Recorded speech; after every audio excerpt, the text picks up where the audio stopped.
नमस्कार, मैं हूं प्रियंका और आप देख रहे हैं दिल्ली दस्तक, जो पहुंचाता है आपके शहर की हर खबर आप तक। देश की राजधानी दिल्ली में एक बार फिर हवा खराब होने से दिल्ली वासियों की बढ़ी परेशानियां। जी हां, आपको बता दें कि दिल्ली की हवा 8 महीने में पहली बार बेहद खराब स्तर पर पहुंच गई है। तापमान की कमी व हवा की चाल धीमी होने से मंगलवार के बाद बुधवार को भी हवा गुणवत्ता सूचकांक 300 अंक के पार पहुंच गया। प्रदूषण का स्तर बढ़ने के पीछे पंजाब, हरियाणा समेत दिल्ली के सीमावर्ती क्षेत्रों में पराली का धुआं भी बताया जा रहा है। बुधवार सुबह आसमान में धुंध रही। दिल्ली का वायु गुणवत्ता सूचकांक मंगलवार से ही रेड जोन में है। बुधवार सुबह पटपड़गंज इलाके का वायु गुणवत्ता सूचकांक 376 दर्ज किया गया, तो द्वारका में 319 दर्ज किया गया। वहीं नोएडा सेक्टर में 116 में वायु गुणवत्ता सूचकांक 665 के आंकड़े पर था। 200 के ऊपर वायु गुणवत्ता सूचकांक के खराब और 300 से 400 के सूचकांक के बीच को बेहद खराब कहा जाता है।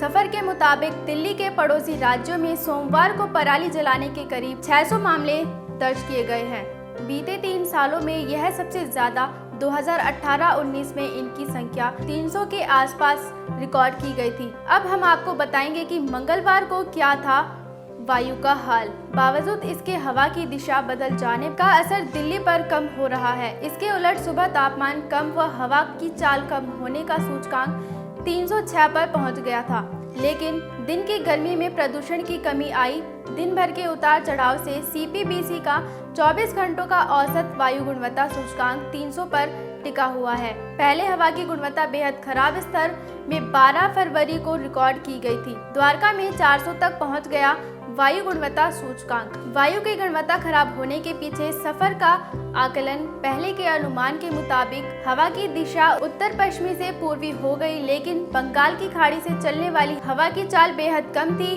वहीं दिल्ली में भी सतह पर चलने वाली हवा की चाल धीमी रही। वायु प्रदूषण से संबंधित यदि कोई विषय पे आपका सवाल है तो मैं जरूर जवाब दूंगा। वायु प्रदूषण के लिए जैसा कि आप जानते हैं कि इन सर्दियों के महीने में वायु प्रदूषण अपने चरम पर होता है और माननीय मुख्यमंत्री अरविंद केजरीवाल जी ने एक 7 सूत्रीय 7 बिंदु का एक प्लान बनाया है, जो जिसे हम कहते हैं युद्ध वायु प्रदूषण के विरुद्ध।